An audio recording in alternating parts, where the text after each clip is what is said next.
work that we're doing here is not going to stop when it comes to these type of discussions. It's going to be for us and by us here on this platform when the media is telling us to look the other way. Your support is what helps us move forward. Join patreon.com/like it or not. Help us grow. Like it or not, y'all. Y'all know what time it is. It's time for Like It or Not. With Rebecca Azor. Let's start this damn show. Yes, it's time for Like It or Not. With Rebecca Azor. Let's start this damn show. Like it or not. Rebecca Azor is in the house. You know she got a funny story to tell. Talking politics, culture, or real life-ish. I live in life in the ATL. Benjamin, yeah, that's my man. He's always coming up with the master plan. Politics, scheming, or trying to find the meaning of life. And while the feds keeps us in strife. I'm your DJ. I really don't need no introduction right now, but you know what? I stay dropping them jams. Y'all know who I am. Good hope, dad jokes, culture-ish, politics. What you're hearing right now was the culmination of all of this. I started out with the mic in my hand, and I graduated to a plethora of fans. I love bringing joy to the people. It makes me feel great, makes me feel regal. I do what I do for you. I do what I do for you. Let's go. It's time for Like It or Not. With Rebecca Azor. Let's start this damn show. Yes, it's time for Like It or Not. With Rebecca Azor. Let's start this damn show. Like it or not, y'all. 2023. Let's start this damn show. Let's go. Like It or Not starts now.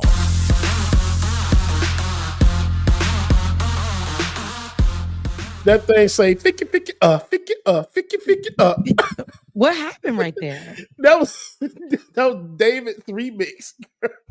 David. Oh, he said, ficky. David, and was he trying to take out the I got it. Uh-huh. Now, David, I know, baby, music may not be your ministry. You may know great music, but mixing music may not be your ministry. I know you healing. I know you healing right now. But I'll give you that. You did what we've been waiting for Bubba to do.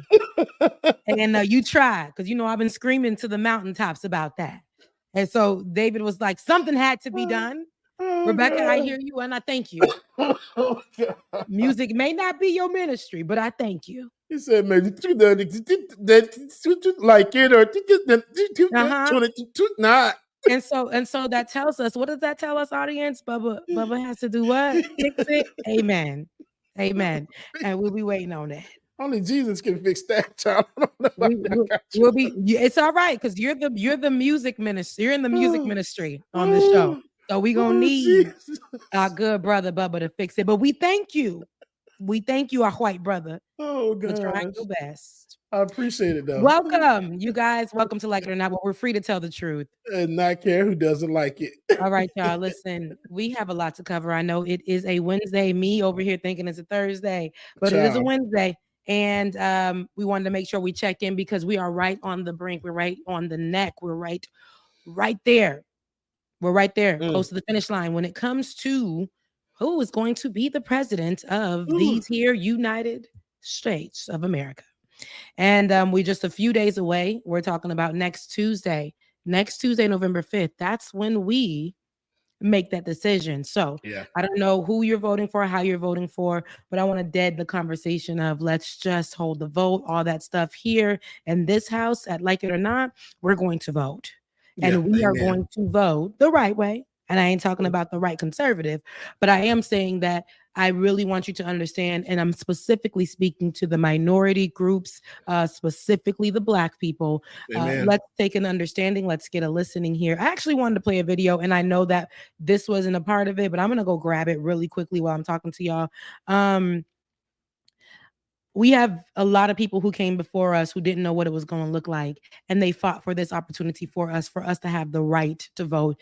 I may not be American by bloodline as far as, my family members, because I'm a product of immigrants. I'm first generation, so everybody else in my family lives in or comes from Haiti. And so with that being said, I understand the fight and the plight of rebelling and a revolutionary revolt to get you freedom. And we weren't free. Black people were not free in America for what their right, for so many reasons, but particularly with their right to vote and have a say in how this country is led and what opportunities are given to them, because it automatically started with exclusion for Black people. So being on the right side of it as far as exercising your vote, with all of the suppression that comes with it, fighting for your place, fighting for your voice to be heard, whether or not it turns out that it may not be in our favor or whatever, we still got to keep on going, because there was somebody who kept going for us. Beaten, bruised, jailed, water hoses, even at a point where it wasn't too long ago. People want to say it was, but in the 60s, right? Mid to late 60s, people were still paying just that far away, but not far away. We can still touch it, because there are people who are still living right now who had to pay. Who had to pay for voting. And I'm talking about that was just in the 60s. Okay. So I'm going to grab a video right now, and I'm going to share it in the text message. Our beloved David, I know you might be working a little slower, and I'm patient with you right now because you are healing. For those who don't know, our producer David is recovering from injuries of a motorcycle accident. So he's working with us because he knows how important that these shows upcoming to the election, and even after the election, will be. And he made sure he showed up for us today. So shout out to David. What up, David? DKG87 on Cash App if you want to help support. But I say that to say, with all the Black people who I've seen in conversation, family members, friends alike, who are saying that they aren't going to vote because they don't trust or whatever. Some of it built and draped in full misogyny because she's a woman. I need, or if you can just play the video straight from Instagram, David. If you can just go to the Instagram page. However, I need you guys to understand, I want you guys to know your right, your purpose. If it wasn't from the Haitian people who decided to revolt for us Haitians, that faithful day in 1804, who decided to stand up and say, we will not be enslaved anymore. The first revolution that led to so many others, that basically was the blueprint. Haitians were the first Black country, right, to get that done. We cannot exclude the people here in America who fought for that. Fannie Lou Hamer. We got other people like that paved the way as well, like Shirley Chisholm, who decided as a Black woman to have the audacity to go and even run for president as a Black woman. So we're seeing history do this. And Kamala couldn't stand in place if it wasn't for people like Shirley Chisholm, or if it wasn't people like Fannie Lou Hamer, who was jailed, beat, bruised, all of that, just to speak for our right to vote. Martin Luther King, who went from city to city, who was assassinated because he was pushing for us to have these types of rights. There's an understanding that we have this opportunity because somebody said that it may not be today, it may not be tomorrow, but because of what I'm doing right now, it's going to be for one generation, that may be 10 generations from the day that I do this thing. There's going to be a change. There's going to be a change. If we decide I'm going to sit this one out because I'm just not feeling it, the vibes aren't right. She's a woman. She says she's Black. She's not Black. We almost hand our vote over to the other side. That is Nazi. That is fascist, racist. That is disruptive. That takes marginalized groups and puts them out of any type of care. That removes the covering that we fought for when it comes to any type of rights towards marginalized groups. We cannot stand for that. We can't stand for that. So please, Exercise your right to vote. Check the text because I want you guys to hear from a woman who remembers voting. I'm talking about David. Check the text, beloved. I want you guys to hear from the mouth of a woman who talked about her experience in voting in the 1960s and how she had to pay. But the people who were in that time were fighting. And what did I send it to the look? Did I send it to the right text group? I didn't. I didn't. I didn't. I didn't. I sent it to people who don't even deserve. Here we go.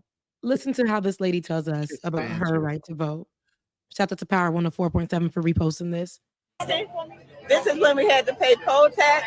You had to choose between feeding your family, voting. You only made $2 a week because you didn't have jobs that we have today. Okay. So a lot of us didn't vote because that was voter suppression. We decided to feed our family. What do? Vote or feed your family. And what year was this, ma'am? 1960. And this is yours? This is my original. Wow. I have the original. This is amazing. Yeah. Awesome. Thank you.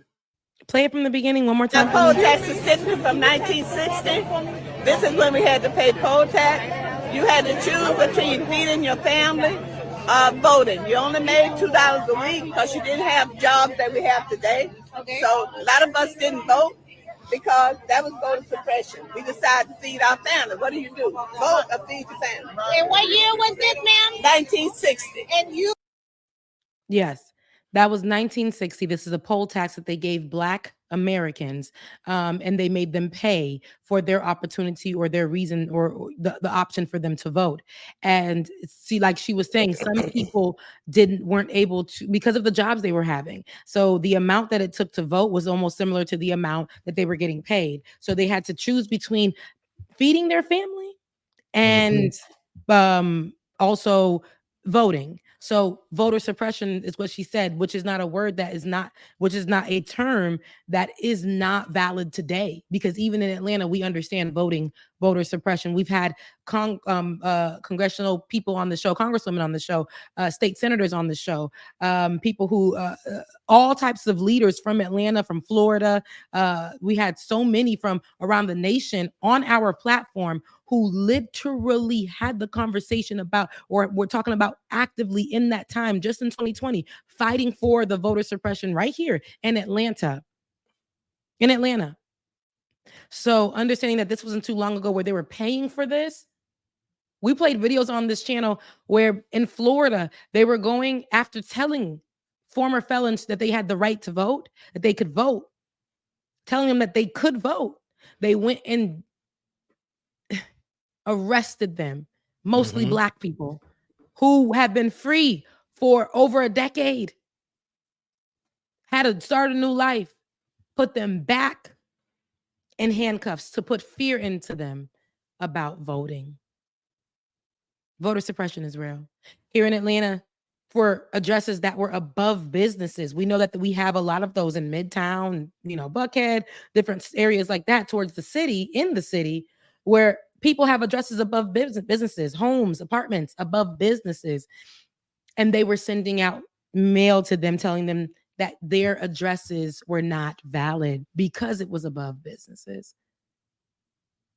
They were taking away the option to provide water and food and the lines, knowing that people were coming from work to stand in these lines or coming in early for areas that were overpopulated or have a lot of people there that were going to vote. And they weren't providing them with water or food. They were taking away voting poll places that were near some people's homes and making them further so that they couldn't go vote or wouldn't be motivated to head out to go vote. Voter suppression comes in many forms these days, but it's still a thing. So when it comes to the conversation about voting, we cannot act like this is just something we can sit out or vote third party. On October 29th, 2024, I'm telling you right now, third party is not the way, because third party hasn't won and got ever. EVER. They have not won. And right now, there's no platform that is actually conducive for anything. We know that it's either going to be Republican or Democratic. We have to call a thing a thing. We do. And before we get to reasons why, clips from Sunday's Donald Trump rally, I want to actually show you just an example of a mess third party is right now. And I say that because the Green Party is the more popular part of the third party when it comes to voting. Jill Stein and Butch Ware, who we never heard of before until now. And this is who they thought would be a great representation for singing the national anthem. But I want you guys to listen to this, watch it. For our listening audience, please listen. This is how it started. So this told you what we were going to get anyway. Take a listen to the free and I think free liberal party presidential debate. I want to say that's the name, but let's take a listen.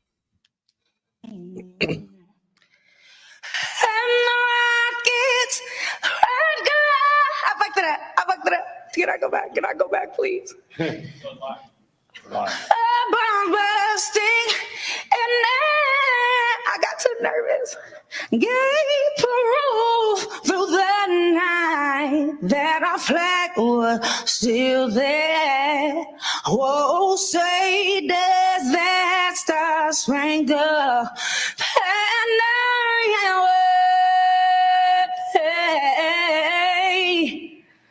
for the land of the free and the home of the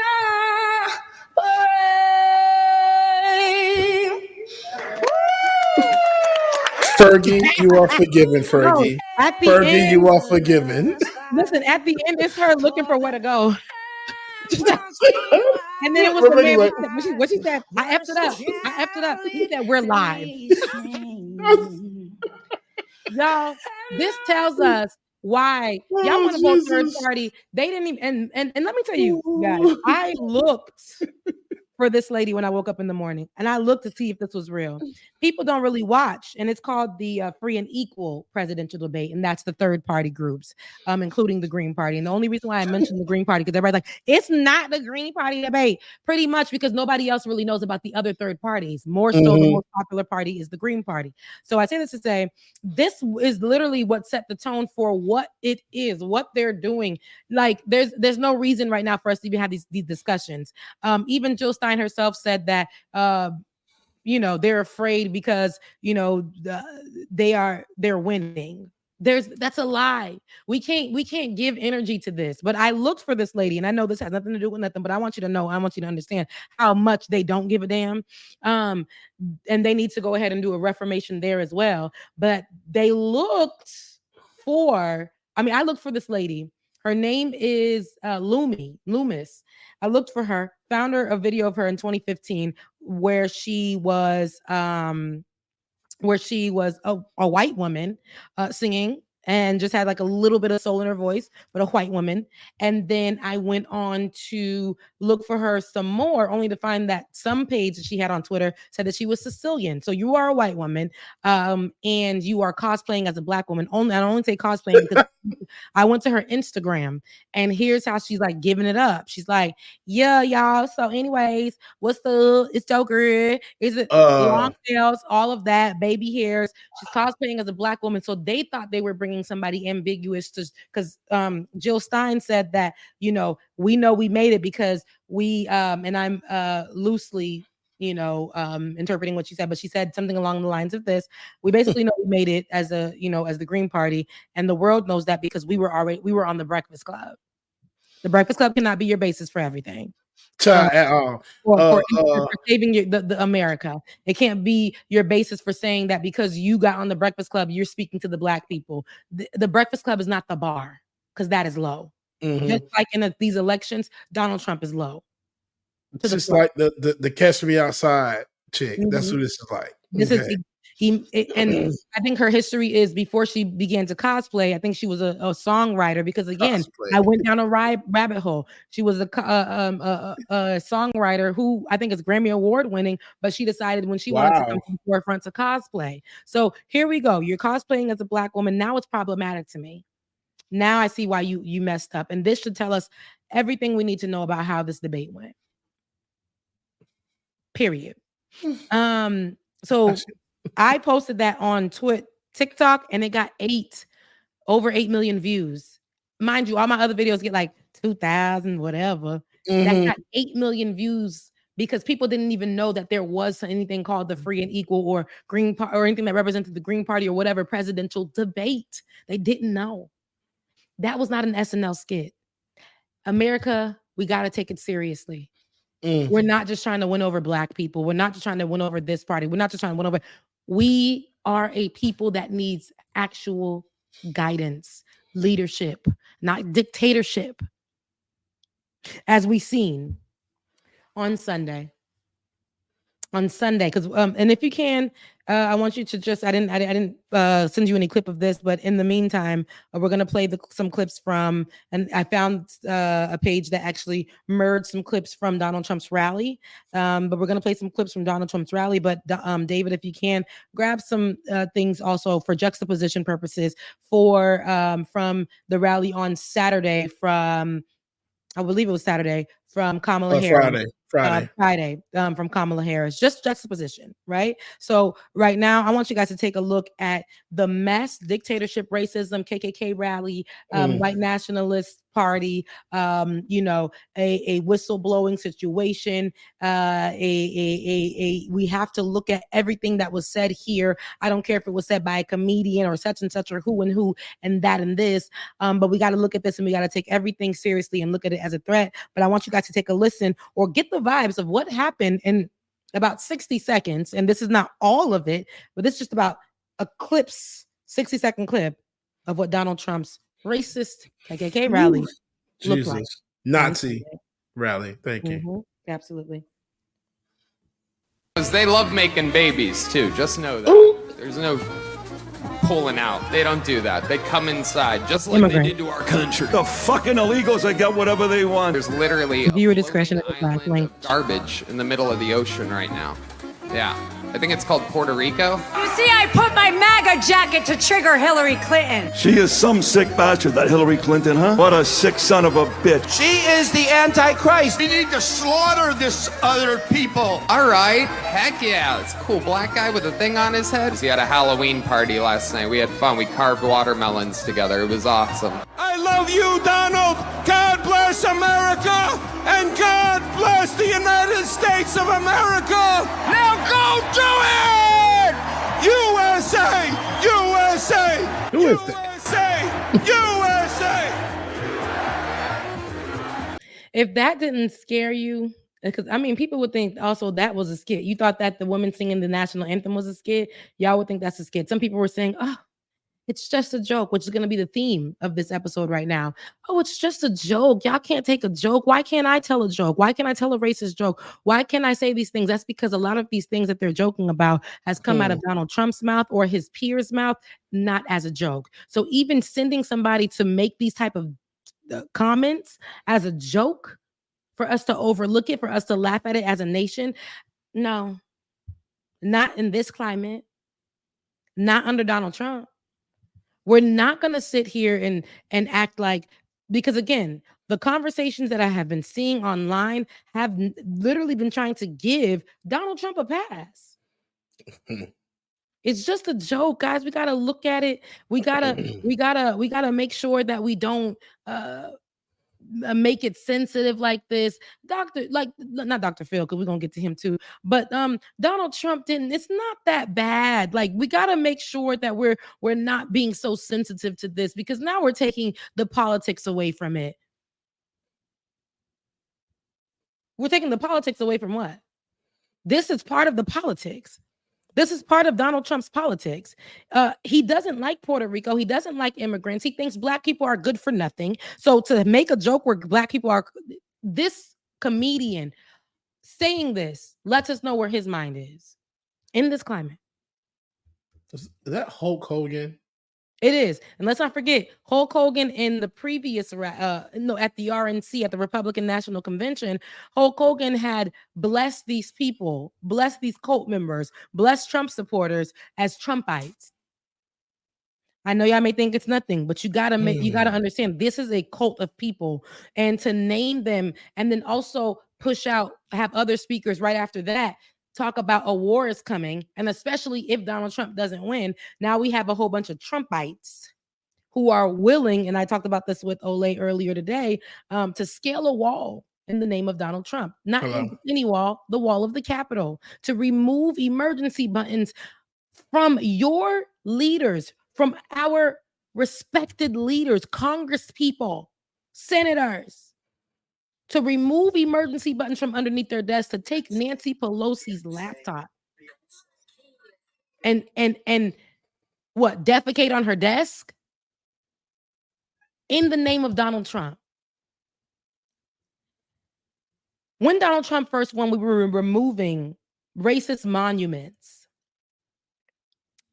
and the people decided to go out because the removal of racist monuments were happening under Donald Trump's first few months of presidency. Head out with tiki torches in the name of whiteness, white power. Klansmen were out there against Black Lives Matter at that time because they thought everything was because of Black Lives Matter. And they held tiki torches in the name of just being white nationalism. People were afraid. And this is why we have to understand the importance that this is not about the lesser of two evils. We don't have the lesser of two evils. Somebody is trying to lead this country. Somebody is trying to dictate. Somebody is trying to whitewash. Somebody is threatening genocide. People are like, oh, he didn't say that. He didn't say that. In so many ways, he did. Donald Trump's rhetoric today would hold up at a Nazi rally. Speaking of a Nazi rally, in 1939, Madison Square Garden, a Nazi rally was held. Madison Square Garden, a Nazi rally was held in 1939. I sound like Dr. Umar. A Nazi rally in 1939 was held at Madison Square Garden. On Sunday, Donald Trump in Madison Square Garden held what we can say had a very large likeness to a Nazi rally at Madison Square Garden. It ain't because he's from New York. We know New York don't even vote that way. However, he made sure to go and listen. The greatest have been here, including a Nazi leader. I want to dictate. His whole policies have changed from when he was running before. All the lies and stuff he used to say, holding the Bible upside down. Now he's pulling up to the church and saying, I'm not a believer. I'm not even Christian. But what I can do for you, barter with the evangelists, white ones. And we know how racist they are. Even in the church for years, we go back. Garrison did a very good piece on it. Y'all need to check it out. Where Garrison himself talked about how this type of politics that is anti-Black has been something that has been talked about in the white evangelist church for so long. Schools, these little theology schools and Christian schools that are built up from those preachers from long ago, they teach this type of ideas, this type of ideology. So we can't look the other way. We have to be honest. We have to be real with it. Let's take a look at this clip that I think it's from back at that rally, and it tells us a little bit about it. Let's take a listen. Did you know that there was a Nazi rally in Madison Square Garden where 20,000 New Yorkers gathered to celebrate the rise of Nazism? The marquee outside the theater says pro-America rally. That's how it was sold. And when you get inside, there are American flags everywhere. They say the Pledge of Allegiance and sing the Star-Spangled Banner. And there's a 30-foot portrait of George Washington, but he has swastikas on either side.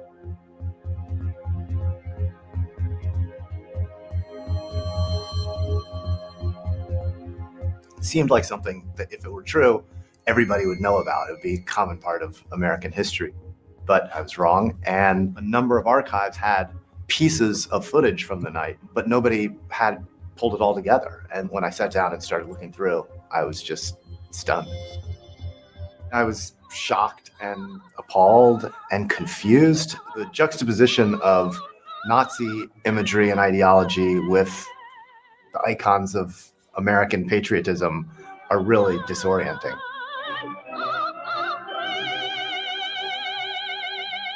It's super dramatic. It was filmed in a way that was intended probably to be used for propaganda purposes. So it has a very dramatic feel, but it's very dark and it's weirdly familiar.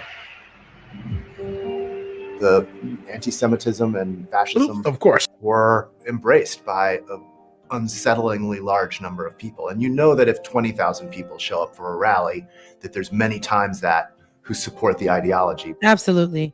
We'll break right here. By So yes, the rally was organized by the German, I think, American Bud. It was like a company or an organization, and they held the rally, and it was huge. So a Nazi rally being held there is on par for Donald Trump. But I want you guys, and I dropped it in the messaging. So can you grab that as well, David? But I want you guys to see it. So now we know, and the reason why I'm breaking, follow me. The reason why I'm breaking this down for you is for everybody who's like, don't compare it to Nazi. If we're saying it's Nazi, how? Why? This is why.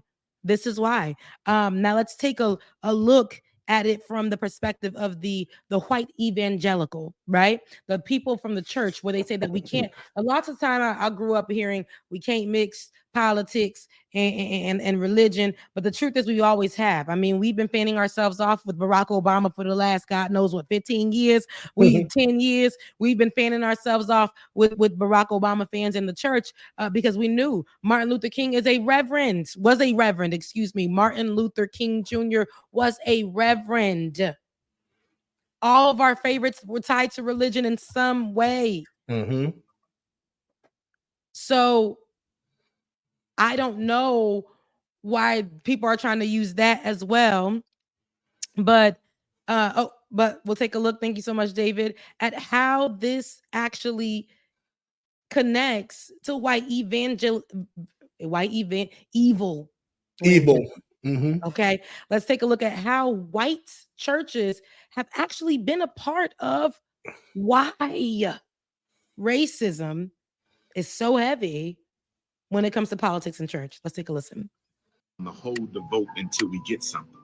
It's time to hold the vote until we get something. Anybody telling you that you gotta vote, be skeptical. I want you to spot the difference between the way that right-wing conservatives are talking about voting and the way that people allegedly interested in progress are talking about voting. Every election cycle, someone insists that Black folks, for one reason or another, should not vote. Hold the vote until we get something. But have you ever noticed that conservative white people are rarely, maybe even never told that they should be withholding their vote? In fact, this is what white Christian nationalists have been saying to each other in plain sight for decades. They want everybody to vote. I don't want everybody to vote. That's Paul Weyrich back in 1980. Elections are not won by a majority of people. They never have been from the beginning of our country, and they are not now. He's a godfather in the modern conservative movement, and he co-founded the Heritage Foundation. Yes, the folks who have been producing the document known as Project 2025 for the last 40 plus years. As a matter of fact, our leverage in the elections, quite candidly, goes up as the voting populace goes down. What they know is that their vision for America is profoundly unpopular. And as such, it hinges entirely on people like you not showing up to vote. Thank you, Garrison. It's time to hold the vote until we get something. Had the opportunity to work alongside him a few times.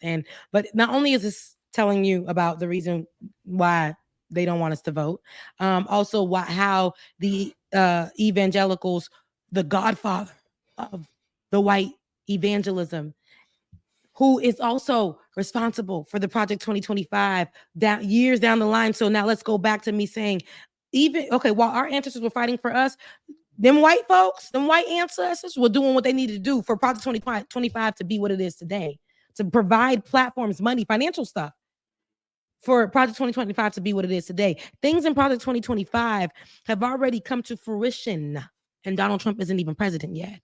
They've already been working on these things, taking away women's rights, blaming things on trans folks and finding ways to remove rights for them. So, and that's only a little bit of what I'm talking about. There's so many things that they want to do. Donald Trump stands on a podium almost every week, a few times, and tells us what he is going to take away. Giving immunity to police officers? Imagine that. Your family member, friend, cousin, brother, sister, mother gets shot down, and we know that it was because of race or something, and they have immunity. That's what you want your president to do for you. I had somebody in my inbox who sent me a soliloquy that I didn't read through, but I got a little gist of it, where they were cursing me out because I reposted that video that I played with the clips from the Donald Trump rally. And they were basically cursing me out in a way, with using less curse words, but saying, don't be stupid, reposting that when you don't even know anything. I met a Haitian boy who is suffering in the immigration system and this and that and that. Meanwhile, I'm Haitian. People like to talk to the expert, the person who is living the situation or is tied to it or close to it, and tell you about it. But the way that I blocked that person, where they would never be able to come at me ever again like that, I've seen a lot of people whom I love, but right now is a really tender time. And I've seen a lot of people who I love and respect ride the fence in what I know to be unrealized misogyny, or how they think they're moving and saying, you know what, well, some people are saying she didn't speak about Palestinians the way I wanted to, or she didn't speak about this, which are all valid reasons. But to hold your vote because of that, and to vote for the person who literally is okay and is partnered with people who went over to Palestine, Israel, wrote to finish the job, right? Nikki Haley, to finish the job on one of the missiles. You want that to be our leadership? People who are connected to that in some way, shape, or form, or represent that party? I don't care if they're denouncing him last minute. Y'all gotta be better than this. We gotta think harder than this. I'm not pushing you or swaying you in which way to vote, but I'm telling you to be for real. I'm telling you to be for real. Now, I want to play Dr. Phil's clip, and then we're going to take a listen about Donald Trump's comments about Kamala Harris's rally where Beyonce showed up. Ciao. So let's take a listen at Dr. Phil's clips, and we'll go into the conversations about celebrities and how they switch so quick to be on the opposite side, or be on the bad side of things. Let's take a listen. You hear me talking about this, they're going to say, well, now, wait a minute, come on. Isn't Trump a bully? And let me tell you why the answer to that question is no.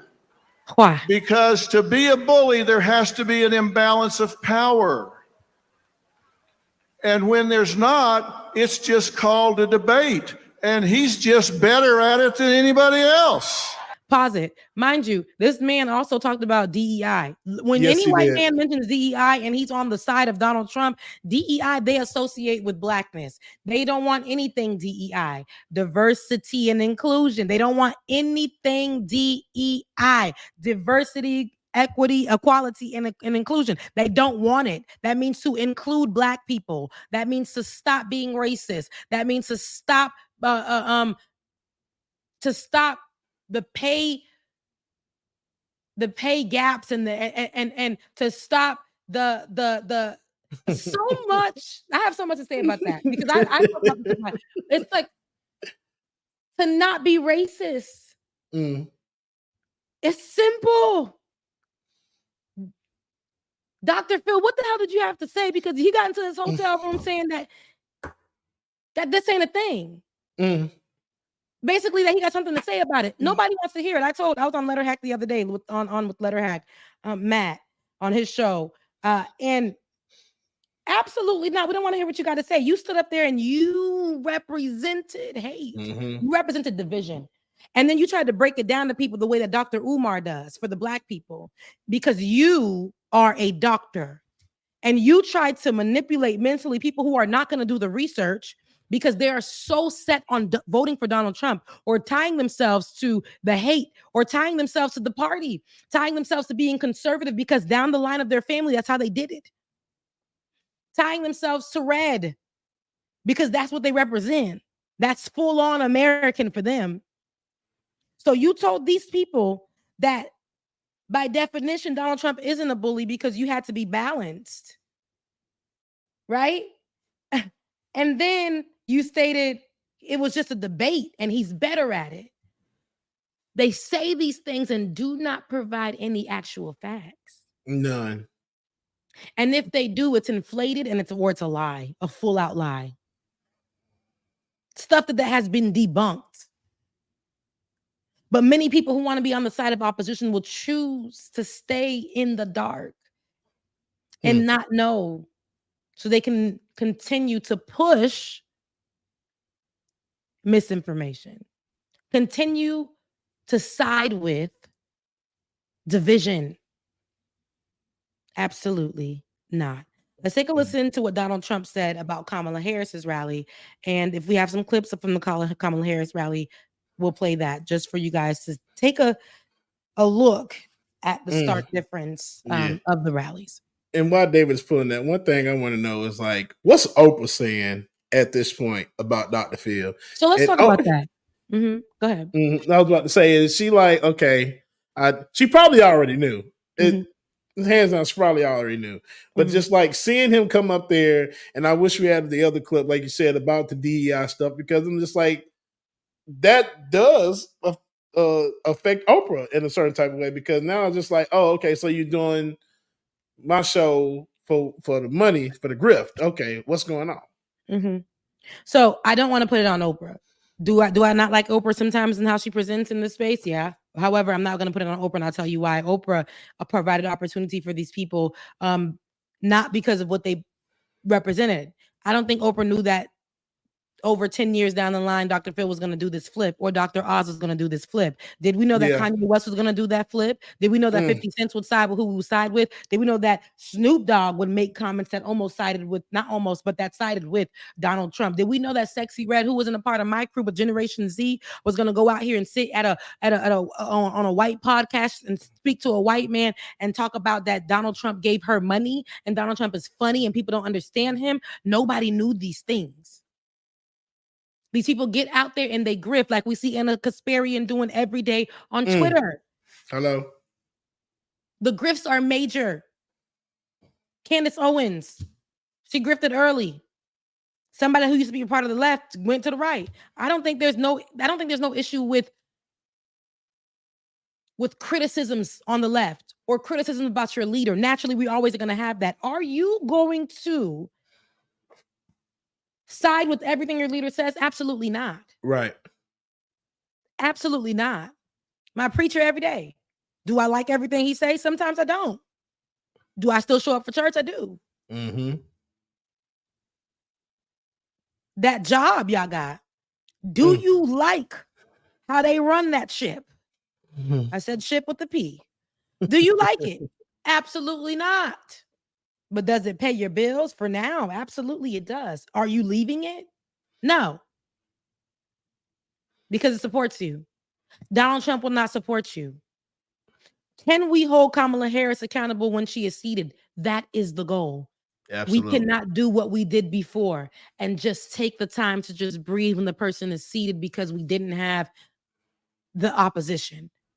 No, the work does not stop. So it's on you. It's on you to continue to push for our leaders to do better. Right now, we're creating a brand new blueprint because for years we have been doing it wrong. You know, last night my opponent had one of these, and they bust in people, but you know, they got Beyonce, and Beyonce, you know, Beyonce. They got Beyonce.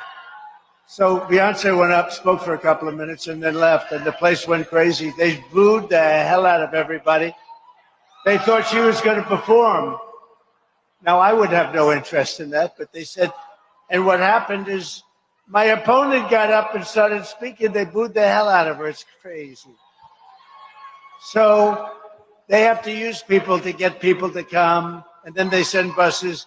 We don't send buses. Everybody comes. We're just going to make America great again. It's very simple.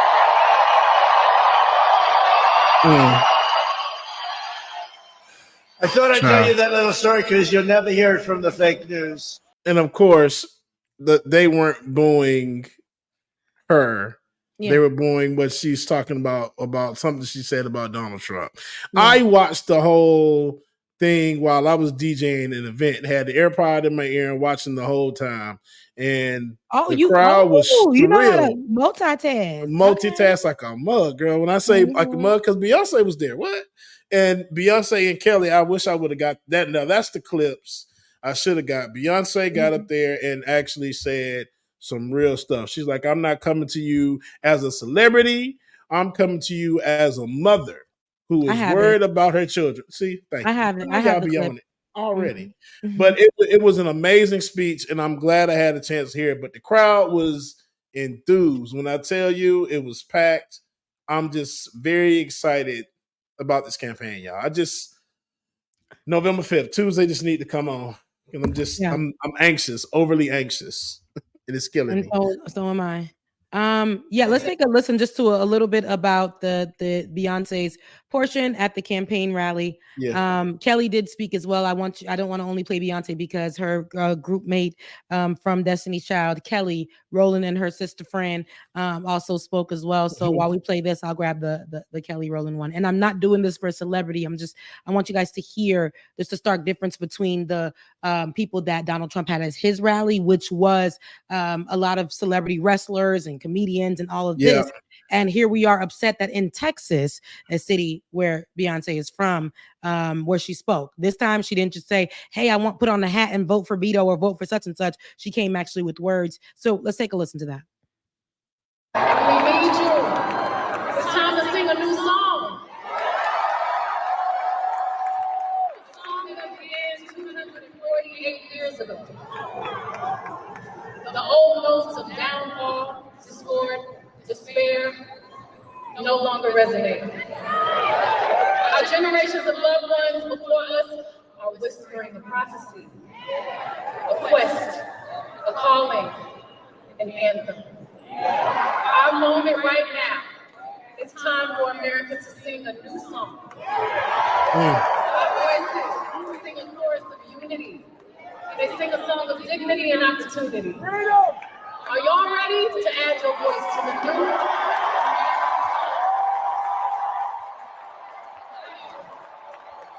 So let's do this, ladies and gentlemen. Please give a big, loud Texas welcome to the next president of the United States.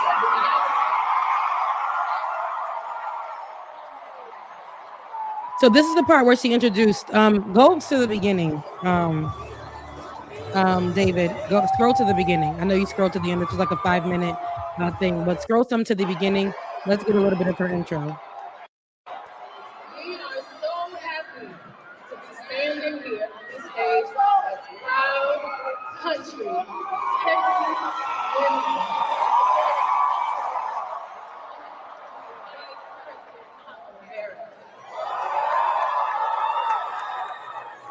A woman who's been pushing for what this country really needs right now.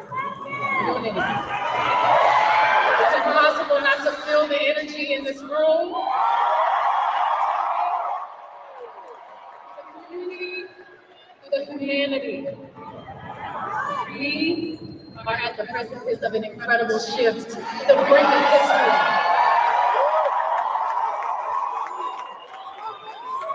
not here as a celebrity. I'm not here as a politician. I'm here as a mother.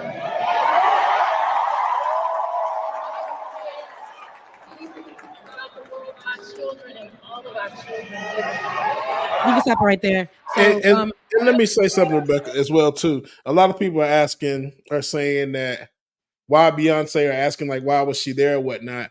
I think stuff like this is good because what you have to understand is me being a car tote member of the Beehive, okay, specifically, what happens is you have the audience members that are there at the rally, but then what happens when there's a buzz generated online, you start getting millions and millions of views. There were at least 2 or 3 channels or streams where there were at least 3 million people watching on each stream for this rally. So that generates buzz for this person, for them to get out to vote.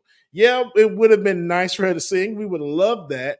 But here it is. You have somebody that's there, okay, boom, that's using their platform and their power to back someone, a candidate running for the United States of America. Yes, and I agree with Chuck, what he said as well, too. You should never vote for a candidate just because your favorite celebrity is voted for them. You should not. You should do your research and find out if this is who you want to vote for. So I'm glad that she did it because it generated a lot of buzz, not only among younger people, but also older people. So it was a shout out, and I'm glad that they did that. And at this rally as well, too, not only was Kelly and Beyonce there, Willie Nelson was there who performed. They had a live DJ. Yeah, country singer. Y'all should know who Willie Nelson is. Come on now. And then a few other people. So it was amazing. The energy of it. Even if Beyonce and Kelly hadn't got on, I'm glad I watched just to be able to experience the amount of energy that everybody was feeling there. Absolutely. And with that being said, let's take a listen to what Kelly Rowland actually followed up with. Welcome, everybody. Welcome to my Houston family. I am so proud to be here back in Houston with my mama T and my sister. Welcome to this day, this remarkable, this joyous day. A date. I love him so much. A day, a time, a moment with weight and meaning for our country, for our people, and for the world. A moment, Houston, where we grab back the pen from those who are trying to write an American story of division and hatred. That's Kelly, a moment when we grab back the pen from those who are trying to write an American story of misogyny and racism. We are grabbing back the pen from those who are trying to write an American story that would deny the right for women to make our own decisions about our bodies. So we're gonna watch it all. Houston. Kelly has something to say. Grabbing back the pen. Fix the buy. We are grabbing back the pen. That pen to forge a new path with Kamala Harris and Tim Walz. We are grabbing back the pen to write a new American story, a story of community, of equality, strength, of kindness, and of hope. When I was a little girl and I pledged allegiance to the United States of America. Kelly, come on. That meant something to me. That flag meant something to me. And today, that means grabbing that pen and casting my vote, as I already did 2 days ago, for Kamala Harris and Tim Walz. Baby, made me want to get up and go vote. Okay, again. Look, Rebecca, again. You've already had a hand in creating destiny. Unintended. The children. So do what you do and do this thing again. She ate that. I didn't have a chance to hear Kelly's. She ate that. Okay. She ate that. I told you I was X 242 shouts out to the girls because I said, and a lot of people didn't want me to compare because of religion and comments that were made by, long story short. But there were two women who were leading the conference at Acts 2:42, and then these women were speaking at the same time. And I said, what Beyonce and Kelly did for the world at that time, these two women were doing for me at the church at the time. But this is what I'm saying. They're pouring in. They're actually teaching. There is something that is being said. Kelly specifically, because I didn't get a chance. Again, all of us were watching this at the same time. I seen clips, but I didn't see the full thing. And so I know while y'all were watching, y'all felt that, but that's because it is relatable. She understands. Beyonce said that she understands as a mother. We got to make sure that we're voting for the future of our children. I don't have any kids yet, but I want to make sure that I'm voting and creating a blueprint for leadership that is going to be able to be something my children do not have to suffer with down the line. Kelly is telling you that, hey, what about our bodies as women? Misogyny has been covering this country like nobody's business. These men have been writing away our rights. They get together and they write away our rights. All of this. But here we are. We have the opportunity to change that. To change it. So, now, I want to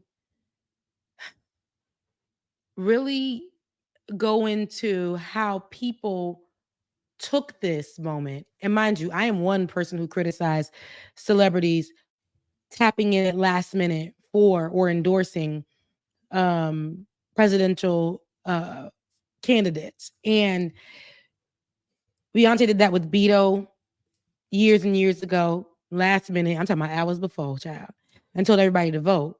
But there's a difference in how she showed up here today. She's not showing up just to endorse because it's the city.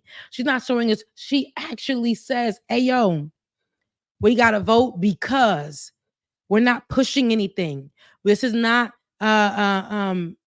Diddy, who's rightfully in jail, incarcerated and away from us, going out telling you to hold your vote because he's using it as a celebrity power. This is not people like we unhashed Dr. Umar, who go on one platform like the Breakfast Club and tell you why Donald Trump wasn't a good person to vote for, but he's still not voting for Kamala Harris, misogyny, and then goes on another platform and tells us that Donald Trump actually won the elections. We're not going for that. Right. So there are reasons why. And I want you guys to understand that with this leadership that may not be all the way 100%, we can get somebody the next 4 years as we build up what we have. All we need is something to work with. We're not going to be able to work with anything under Donald Trump. But if we have something to work with, 4 years after Kamala Harris, we're going to have somebody who actually listens to us when we talk about things like Palestine, when we mention immigrants like Haitians, Puerto Ricans, Mexicans. When we have these type of conversations, that leader will wholeheartedly listen or be a part of that. I also wanted to talk about, they mentioned misogyny. I believe that people are all, not people, all people, but there are many people who aren't voting because of that. And they don't even, my mama, I had to get her together a few months back because the Haitian radio station, my culture, which is built up on misogyny, was saying that a woman basically can't be president. The one woman that we had, or the woman that we had that was president at a time, I remember she was only in position for like 1 or 2 years. They make sure about that. So the fire that we put under Kamala Harris isn't the same fire that we would put under anybody else that was running. When Joe Biden was running, we only said he was old. I'm talking about when he was running. I'm talking about this right now because he's already president. But right now at the debate, all we had for him was that he was old. Can he handle it? We didn't really carry the Palestine or all this. We didn't put all of that over his head. With Kamala Harris, we're doing that as we should. But she's also running the same way that all the other men before her ran. So she's playing the game that a presidential candidate plays. The game is dirty, is it? Absolutely. I hate it. I hate that our leadership and how it's run here. I hate the corruption. I hate what they got to do to make it. She has to work 17,000.2 times harder than anybody else. Yep. in the way she walks, talks, carries herself, presents to the world. Her race, her accent, her history.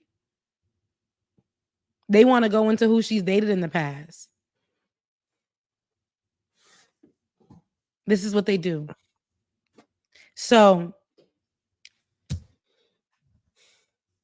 it's been really stressful once again to see what has come since Kamala Harris said she was going to run. Like my camera. It's been really stressful. However, while I fixed my camera, I really wanted people to see how much hate and division has spewed out to the point where our panelists, our analysts, people who are our favorite journalists or whatever are now sitting at tables. It's not only your doctors and your lawyers, it's people who are now sitting at tables who are not afraid to say things that are not only racist, but are dangerous and to push it. What Donald Trump and J.D. Vance did just a month ago, that's still carrying on to Haitian people right now, which right now Puerto Ricans are dealing with in this moment. But what Donald Trump did just a month ago to Haitians is still reeling. People are being attacked, and people that aren't knowing where to go as far as Haitians in this country because of a false narrative that he put out there that Haitians were eating pets. And now to put out that Puerto Ricans are on a floating island of garbage and Puerto Ricans are Americans, you have no respect for them. Anybody brown, anybody black. I say that because Mehdi Hasan, an acclaimed journalist, analyst, who talks a lot about things that happen in the Middle East, Palestine, those type of things, a lot of the wars, and he's an expert in that matter, was on CNN with Abby Phillips. And as usual, they have these conversations on CNN. We know that these are the networks that have historically played a huge role when it comes to presidential elections and everything leading up to it. And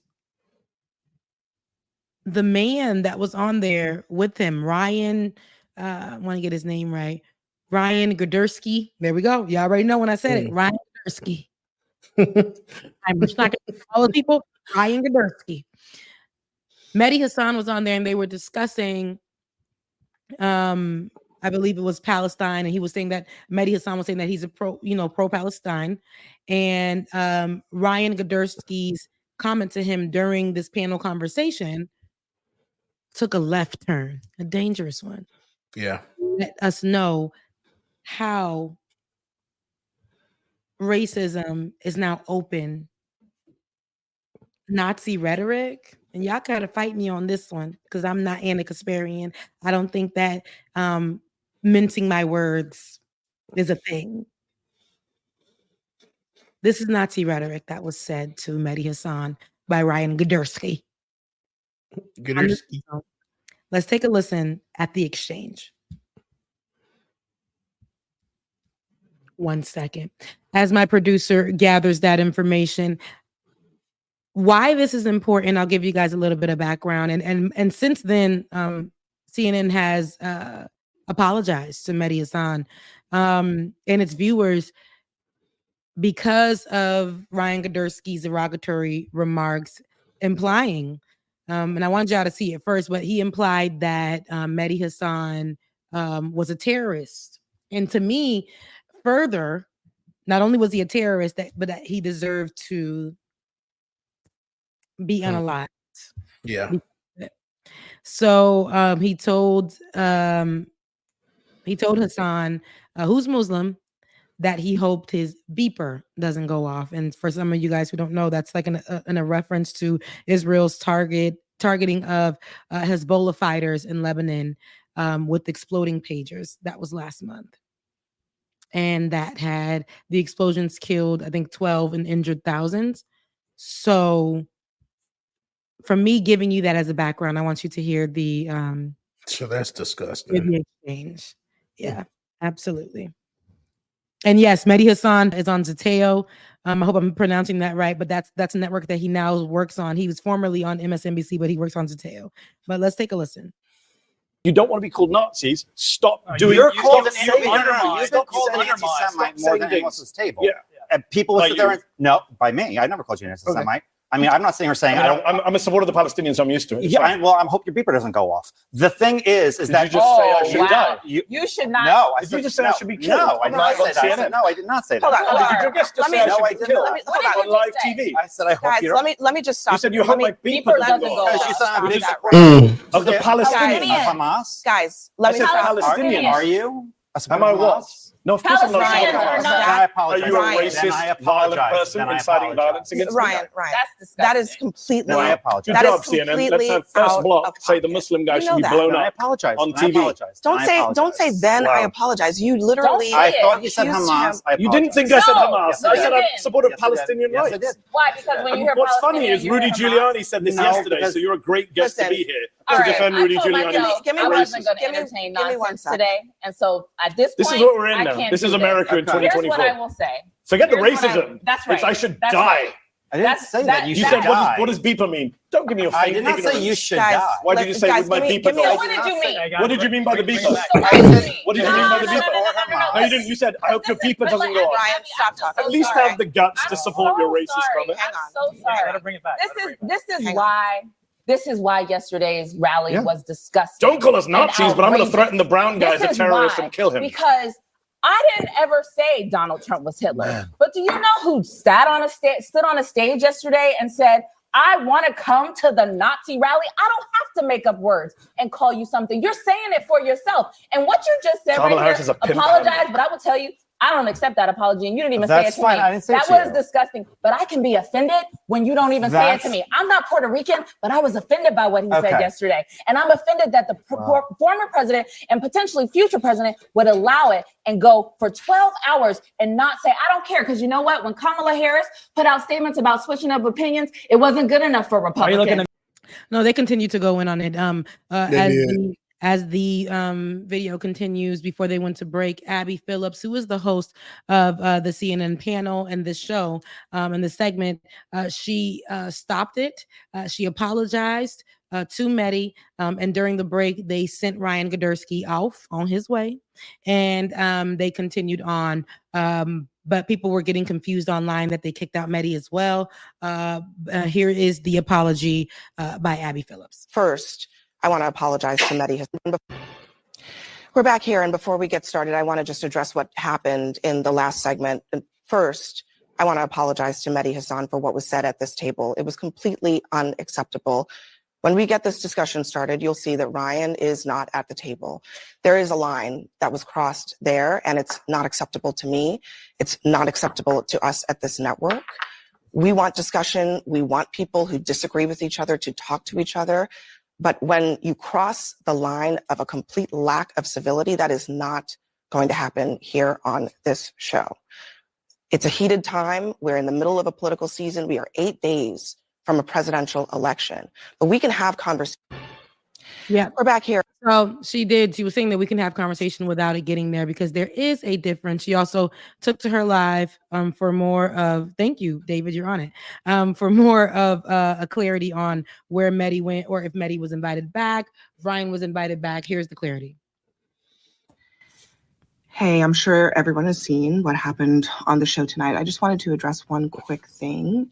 As you may have seen, Ryan was asked to leave the show, and we have put out a statement saying that he's not welcome back on our air. There is a line here on this program, and it was crossed. But I want to be clear as well that we did not ask Mehdi to not come back. In fact, we really wanted him to come back and finish the show. We had a lot to talk to him about. And we really hope that he'll join us again soon. But for those of you who are wondering why he did not come back, I just want to be super clear that that was not in any way because we didn't want him back at all. And I won't speak for him, but I just wanted to make sure that you all knew that that was not what happened there. And after this, Ryan Godersky, and I wanted to find his tweet. I can't find it, but Ryan Godersky went to his Twitter and to double down and say, "Hey, CNN doesn't want me. Look what CNN is doing. They don't want me to speak. They can't take a joke." That's what he went into. So that's why I said in the beginning that you'll see how they run with this idea of everything being a joke. But Ryan went to his Twitter to say, they can't even take a joke. Here they are. They don't let other people speak X, Y, and Z, trying to do the whataboutisms, the comparisons, to downplay what he said. He also continued, if you're seeing that video, I thought he said Hamas. I thought he said Hamas, but they weren't even talking about Hamas at the time. So that lets us know where he was with that. And so, I see this as very dangerous for him to literally look somebody in the face and says, I hope your beeper does not go off, knowing that just a month ago what happened. And so Ryan got more love from the right, from conservatives. Of course. And also this panel, and one more clip to grab for me, David, while I do this rant. And that's going to be the clip with Charlamagne and Anderson Cooper. Thank you. I was earlier in the week. These panels are important. No matter how much I will criticize. And once again, I'm not afraid to criticize any group that I'm a part of or a channel that I watch or used to watch or don't watch or whatever. I will criticize. Everybody is not above criticism or thinking. And in my home, I may not like the things that you like. You may not like the things that I like. But we got to be careful about how we communicate with each other. But we do need to see, as Abby was saying, and maybe this is the old school journalist in me, what it looks like to have people who might think the opposite side. Even on Olay's show, we respect each other in that panel. We all don't think the same things. We all don't agree with all the things, but you will never hear somebody disrespect another person in that way. And I feel that we have gotten to a place where not only, again, are our doctors, our lawyers taking off their hoods or coming to work with their hoods this time, taking off their, we're not seeing our police officers in their uniform. We're seeing them with their KKK hoods. Donald Trump has created an environment for them to feel healthy in that space. For our representatives who we did not always see what they stood for or what they were about, now taking to their social media to call mass murders of children a conspiracy. This is not from a talking head, Alex Jones on the radio. We're talking about Marjorie Taylor Greenes of the world, allowing places for people to have these conversations on Facebook or whatever that they created and led.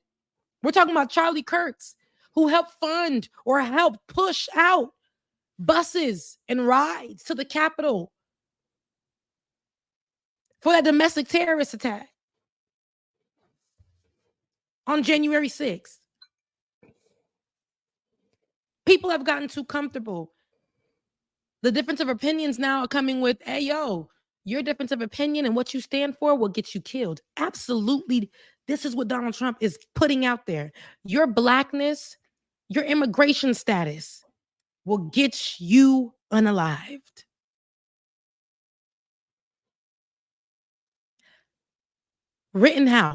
Kyle Rittenhouse went out there and shot people because of the standards he stood for was Donald Trump standards. The ideologies he was pushing is because Donald Trump created that atmosphere. He thought it was Black Lives Matter he was going to murder, and that's what he went to go target. He's walking free because the conservatives came to protect him and save him.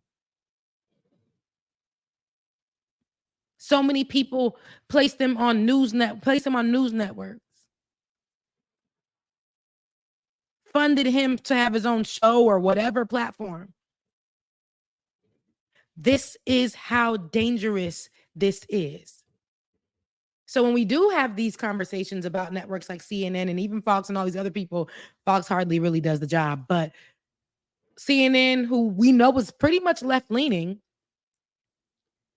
who always has these type of environments where people have a difference of opinion and they debate and they have these conversations. Do I like to be in those rooms? I don't, but I do like to see and hear what people are thinking. And I like, because I was having this conversation earlier on Olay's show that will come out on Sunday. Dr. Anansi, he actually stated like they're showing themselves to us. They're showing us who they are and what they represent.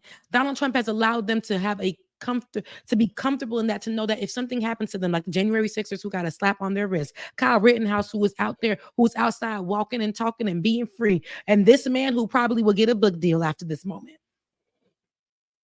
It pays.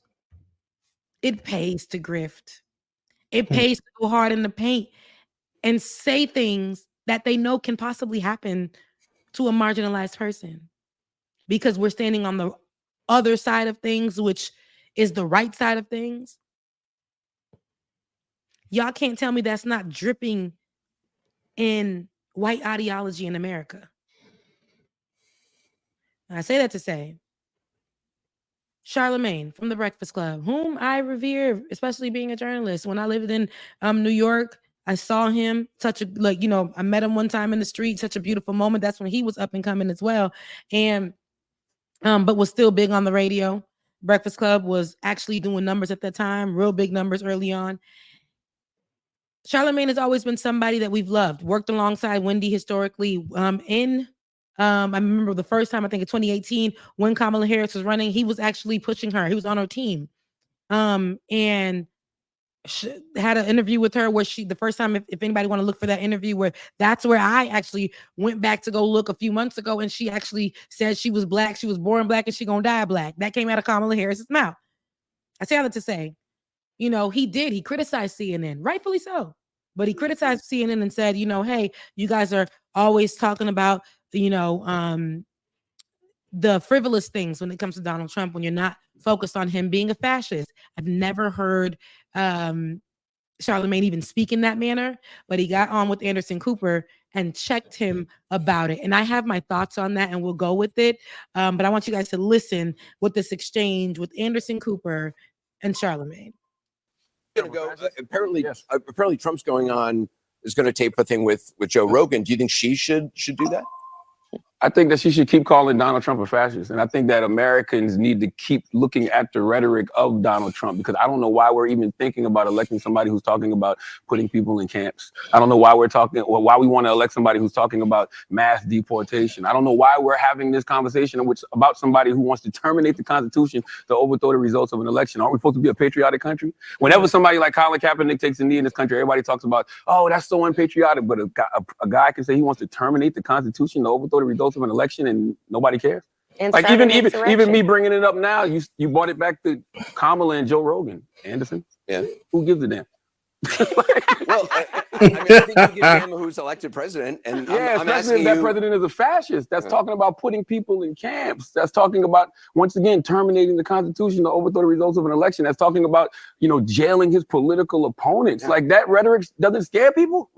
We talk about this every single. This is what I don't think I've been talking about this every night. I don't think y'all have enough conversations about it. I feel like I heard more on this network about is Kamala Harris black than I do about Donald Trump being a fascist. Well, am I wrong, Angela? Honestly, that's bullshit. I'm sorry. Oh, I like that. That's no, Go that ahead, is that. No, I'm not. Look, I'm a huge fan of yours. Okay, but to say that we're sitting around discussing is Kamala Harris black, like I've seen that. I've seen those roundtable discussions a lot. Now that's bullshit, Anderson. For you to say that y'all don't have those conversations. I've never asked somebody I'm not saying you. I said the network. He said the network. I don't think anyone I don't think any anchor on this network has been going around saying, "Is she black?" Y'all never had definitely. We have had. Look, I'm sure we have had, nutty people or people who have strongly held beliefs who I may disagree with, who somewhere on some panel have said something, but I will just speak up for what I do on the show. I do believe it's important to get people different viewpoints as long as they're willing to have a legitimate conversation.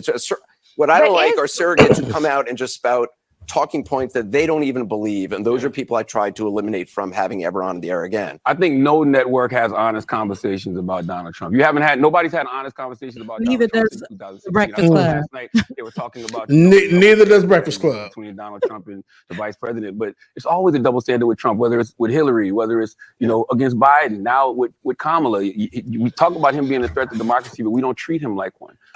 I mean, I don't know what you've been watching, but like, I don't know of any Trump supporters out there or people who like him who are tuning in to me every night to try to get, to be validated in their opinions. Like, I don't know. I don't know. I disagree. I don't think it's about validating. What you mean, validating the Trump? Well, you're saying like that we're not, that I guess you're saying I'm not discussing all the things he is saying and doing and pointing it out and talking to, what John Kelly, I mean, this is going to go. Okay. So that's part one. I'll say this. Like I said, love the, conversation. And I do think that we do have to check ourselves. I mean, y'all know over here what it's going to be when y'all get on this channel, but that mainstream news channel, CNN, they are going to have naturally both views on it. Yeah. The Breakfast Club, who is not necessarily a political platform, but a lot of Black people who don't want to go anywhere else for any news, they'll go there because the Breakfast Club will bring political figures onto the platform because they know that's big enough to have those conversations. Charlamagne is the same one that brought Candace Owens on and said nothing as she began to speak of that ill-mannered things about Kamala Harris and other Black issues. The only thing I think that they let her talk about for real was Palestine. Candace Owens said lies at the Breakfast Club. We talked about here on the show how just last month, Dr. Umar was on there talking about who he's not going to vote for. He's not voting for any of them, but he said Donald Trump definitely is a white supremacist, all the things, can't vote for him. Had him on the show, but knows how Dr. Umar moves. Dr. Umar literally out in the streets just a week later or two later saying that Donald Trump won the election and he deserves and he probably should win this next election. Charlamagne let that man spew them things out and was like, podcast response. Right. Never thought about it from there. With Candace Owens, it was like, you know what? That's why I love to hear it from a different perspective. Never checked them. I never heard him say anything about, so you support Trump, but Trump is never, none of that. So while you're sitting here on this platform and it sounds good for people who are first time seeing Charlamagne or whatever, a lot of people were saying, oh, Charlamagne, this is amazing. Like, oh, Charlamagne saying something right. Charlamagne, yeah, I don't like the messenger type of, no, it ain't even that. Charlamagne is giving the great message. Yeah, but he's a hypocrite. He don't do that on his own show. When he had Olay on there with Mayor Eric Adams, Charlamagne was allowing Eric Adams to say lies, essentially, and did not challenge him enough, and even allowed him to overspeak Olay, who was there to debunk a lot of the things that Mayor Eric Adams was saying. And just a few months down the line, a lot of Olay was saying was right. So I had to call a thing here. Even if you have the other party or the other side, if you want to call a thing, Charlamagne, you should have been doing so on your own platform to people instead of focusing on not liking trans people with your other hosts. Okay? And what do you have to say about it, Bubba? No, I'm glad he said what he said, but you're absolutely right, though. He did play that part. Even I think there were comments that he made about Kamala on the show about the transgender rights and stuff. Child, what they playing on the Donald Trump ads now, because Donald Trump clips everything and puts it in the ad. So that what he said on that ad. So it's almost like he's trying to be that bipartisan person, but it's just like, come on, practice what you preach on your own show. And then Rebecca, I don't know if you heard this as well too, but what are your thoughts on the different news networks now choosing not to back a candidate? Have you heard about that? And the Griot came out and supported Kamala immediately. They Really? had put out, we are endorsing. I've never seen that happen before. And I was wondering why they did that.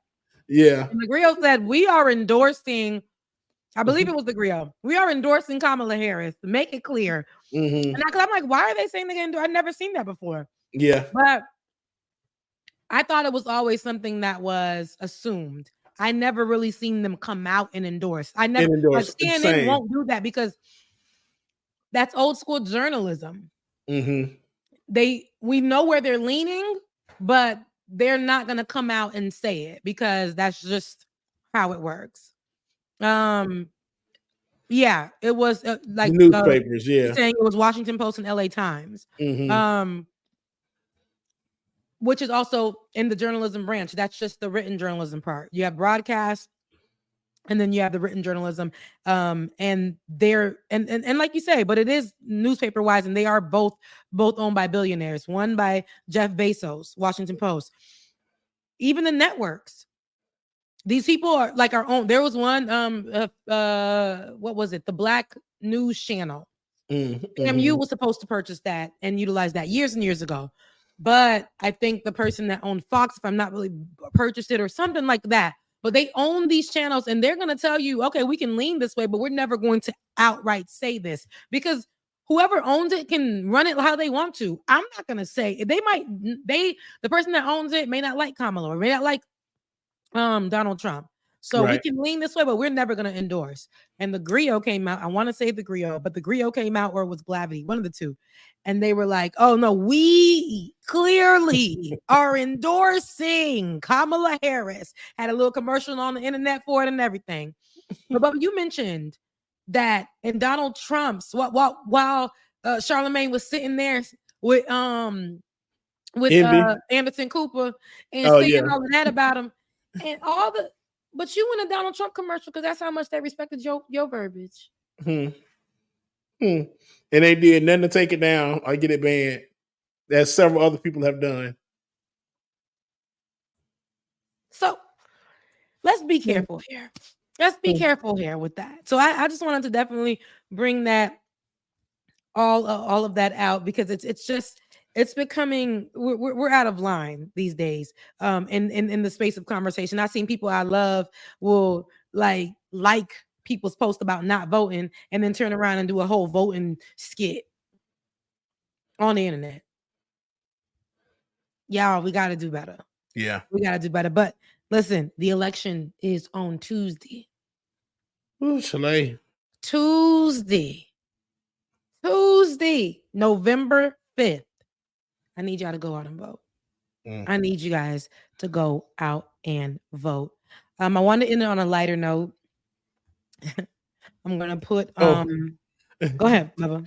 I was about to say I got something for you to show. I want to show the people the Halloween costume for the if you guys haven't seen, Bubba has been out. And while I get this clip ready, Bubba, show them what she was looking like for your early Halloween celebration. Yeah, that's how y'all getting. Let me see, David. I sent it to you earlier. And my phone is ringing. Hold on, y'all. Hold on. It's been ringing all day. You can't put that on. I know, man. And it's on silent. That's the bad part. I'm like, God dang. Okay, here we go. David, I'm sending it now. Q, tell everybody he said, hey. Did y'all take a look? Wait, it has music on it? Please, y'all. If it's music I can't play on the internet, they gonna It's the theme song. So yeah, just mute it, David. There you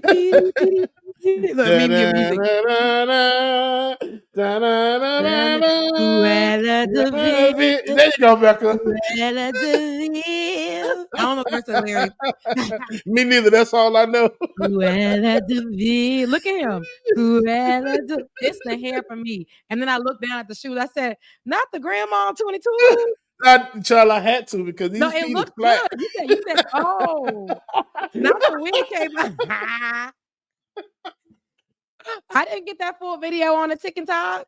It was a couple of them I had. So the other one I did was with Friday. So it was like, damn. No, you look great. You look great. You really did that outfit. You did it to the core. Oh God. And you actually look great in the dress, to be honest. Well, thank you. It felt right. No, you look great in the dress. Everybody's asking about this fur coat, and everybody's asking who did my makeup because I probably look like my mama. Your mom did it? No, I did it myself. Hold on, let me see if y'all can see. No, okay. Is that what they do? Look, Rebecca, is that what they do? Right, look. I come back to my channel if I do like Pull it back a little bit, baby. Pull it back. Let it focus. Can you move it over your face, please? Move it over your face. It's focused. Boom. There we go. There we go. Baby, I could have got you right. I could have gave you a round. I could have given you a crease. Oh God! I could have got you right. But Jesus. It gave Cruella though. You did it again. Cruella to be. You gave Cruella to be. Man. It was fun though. I enjoyed the crap out of that. Yeah, I had a lot of fun, man. Did you do your vote to the polls DJing gig yet? No, it's actually on Tuesday. I'll be there on Tuesday. Yeah. At first, on the election day. they had messed up some stuff and couldn't find me in the system, but they got everything situated, so I'm good to go. Okay, good. Yeah. All right. Before we do this, David, go into our text messages and pull up the thing I just played. I wanted you to play because it's men with mics out here every day, and they talk about women in the most terrible way. And there are women with mics who are doing the same thing, and I don't support any side of them. I don't support nan one of them. However, the way this man, because it's always about relationships. For some reason, millennials, and I want to say a couple of exes, millennials are so focused on relationships, and I want us to be free from that because you'll find your person when you're supposed to, but I know everybody's a little bit hurt. But everybody has a list, right? And this man was saying that he comes to the table with being 6'4" and financially stable. And the way this woman read him, like, baby, that does not make you top tier. Because men really walk around in bigger cities like Atlanta and believe that I can get any woman I want because I'm 6'4" and financially stable. Women believe the similar in that way too, in their looks, and they can get any man they want and they can't come with anything else. And that's our problem. That's why we're not meshing. Because we're not looking for actual things that matter. And let's take a listen to how this went down, baby, because I loved it. And that is the truth. Do you believe you're a top tier man? By what standard? I'm 6'4". Only about 8% of the entire world is 6'4". I make well over 100K a year, and I'm black at that. If you add that on, so just if we're speaking about those figures, the things that women are attracted to, no, I'm not going to toot my own horn, but I'll let you do the math. Hold on, before we go, what's your math saying? The conversation and the words that are coming out of the mouth of someone like you, I would never consider top tier. A top tier man is also a man that is extremely desirable by way of his character. A top tier man is a man who displays a certain level of intellect that allows him to consider other people. A top tier man, they lead with love, not with dictatorship, right? They don't want to control their woman. They want to gently lead their woman. A top tier man creates space for a woman to feel good about herself. A top tier man supports the dreams and the ideas of a woman. A top tier man prioritizes a woman. A top tier man is in leadership and working as hard as he is to give the woman the life of her dream. And with all that stuff that you just said, that was just womanese talk. Womanese is also 6'4", black, attractive. I don't know too many women in my circle who desire a 6'4" man still wearing braids. She doesn't know anybody in her circle that desires a 6'4" man still wearing braids. Listen, she had to go. He didn't understand that was womanese talk. So let me take it down a notch for you then. These people, again, these men be on the mic. These women be on the mic. And they be on here literally like, I don't want no man if he got a job. If a man got a job, I don't want him. Because I come to the table with all that ass, all this, No. a top tier woman brings, there's quality. I mean, we all have our, but nothing is lasting. There is no woman that's going to want a man just because he's 6'4". I've dated 6'4", 6'7". I've dated basketball players. I've dated, right? So good, but it didn't do nothing for me. You could be fine. Some of them had a little bit of ugly because you got to have a little bit ugly in there. And it just, right? You can have all of that, but it's not going to be good if you guys aren't really meshing or connecting in other ways. That actually, right. How are you pouring into this man and how are you pouring into this woman? That's actually the things that matter. And if we learn that, I think we will all figure this thing called relationships out. I wish relationships that are and good and promising for everybody watching this right now. I wish all that lovey-dovey stuff, if that's what you prefer. I wish strength. I wish communication. I wish learning. I wish choosing you even when you're hard or even when I wish all of those good things for y'all moving forward. Thank you. Top tier. You're top tier and you deserve top tier. And it shouldn't be only the height of somebody or the financial situation of somebody, even though that's real cute. But it shouldn't be only solely that. Now we're at the end of the show, y'all. I think we did a great show. I think I put together a great show. What y'all think? Amen. I feel like I came here, didn't know what was going to happen, but I had an idea and we did it. Did we not do it? We got it. We did what we had to do. Okay, we did what we had to do with the team. Couldn't do this without the team, but we haven't seen you in a minute, so I'm happy that you're here with us. Yay, me too. And our producer David, I love you so much. I'm glad that I know that you're healing right now, and you took time to literally come out on a whim when I was like, this is the day we're gonna have to do it. Ben isn't here right now, and that's because his computer is having some issues, but once he gets that back up and running, he will be back up with us. Now, if you guys, if you can, and if you love what you have watched, if you loved it, please continue to help us grow, because we growing. We're growing. We are a growing channel. We are a growing show, even though we've been here for a long time. We need the funding, and we can only do that with your help. Patreon.com/like it or not. Patreon.com/like it or not. Your girl is now monetized on YouTube. So you guys can send a super chat, but to get it to me quicker, Becca's Voice on Cash App. Head over to Venmo and DJ X3C for our best DJ in the land. PayPal DJ XXXclusive at gmail.com. Please, if you can, look, please, for our producer. He is without any income right now as he is healing. Please head over to his Cash App, DKG87. And y'all already know I hold it down. I'm the one that funds this that we are on right now. And this is my only form of income, and that's YouTube. And I don't make much off of it. So if you can, head over to my Cash App, Becca's Voice. Bless us all on today. I love you guys so much. I mean it. I don't care if it's $1, 50 cents, whatever you can. Send the message. Send the message so that we can read them on air. I have a couple right now that I'm just going to read real quick. I don't even know all of them. And, you want me to get you? Let me see. So we got Jesus Saves and Creflo Withdrawals. Thank you for your that says Becca. Sue Life says, don't forget to like and sub. Sue Life also sent another awesome sticker. Omega Star, $49.99 super chat. Thank you for keeping faith and hope alive in these last few days. We can do this. Let's see. AK sent a super sticker as well. And Tumbosun Oyinga. See, that's all I was gonna say for you. I was hoping you was gonna read it. Thank you. She got the do no button back. Look, say his name again. Yeah, I got the dono button back, the donation button back now. Thank you guys so much for your support thus far. Please, again, we're not here. We're not no begging people. We want your support just like you support every other channel, every other page. We are not just some little channel. This is a channel, and we do the work, and we will really, really, really could use your support to help us continue to move forward. It is Wednesday. I want you guys to enjoy your hump day. I'm going to be on Leftist Mafia in just about 2 hours here because y'all know I ain't going on at 8:30 exactly. Oh, I'm about to say, is it that late? That's y'all be on? Oh, it's late. It's late. It's at 8:30. But I'll be there at around 9 p.m. So please head over there as well. I'll be streaming live from my channel. I did some content earlier with Olay, did the show, and now we're gonna be on Leftist Mafia. So slide with your girl, like, share, and subscribe.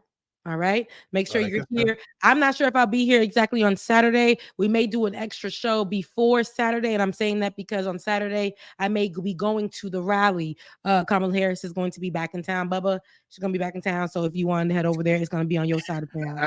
I'll be DJing, of course. Okay. All right. I will. So she's going to be back in town. And this will be like the third or fourth rally I've missed that I've been invited to. So me too. Okay. I missed the last one because I had to do some extra work. Yeah, I make $1 to pay a bill. So hopefully I can definitely make sure to sorry, Leftist Mafia is on tonight because we're not going to be hosting tonight. People who are parents got children, and it's going to be Halloween. They want to take their kids out. So we'll see it all. Leftist Mafia tonight. For those who didn't know, I forgot today is Wednesday. Yeah, Leftist Mafia is tonight. We usually on Thursday nights. Also, somebody in the comment section said my jacket, which is my windbreaker from workout, because I've been working so much I didn't even get a chance to change from working out earlier when it was cool. Said my windbreaker was giving Golden Girls. Thank you for being a friend. Travel around the world and back again. Hey, so the show from the bottom of again. And a confidence. The greatest.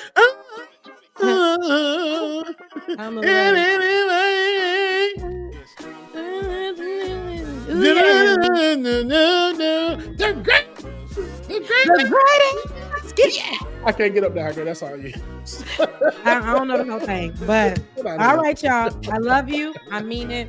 Thank you for your support. We'll see you sometime this week or possibly Saturday morning, depending on how we go. Just stay tuned. I love you guys. See you. The work that we're doing here is not going to stop when it comes to these type of discussions. It's going to be for us and by us here on this platform when the media is telling us to look the other way. Your support is what helps us move forward. Join patreon.com/like it or not. Help us grow. Y'all know what time it is. It's time for like it or not. Rebecca Azor. Let's start this damn show. It's time for like it or not. Rebecca Azor. Let's start this damn show. Rebecca Azor is in the house. You know she got a funny story to tell. Talking politics, culture, or real life-ish. I live in life in the ATL. Benjamin, yeah, that's my man. He's always coming up with the master plan. Politics scheming, trying to find the meaning.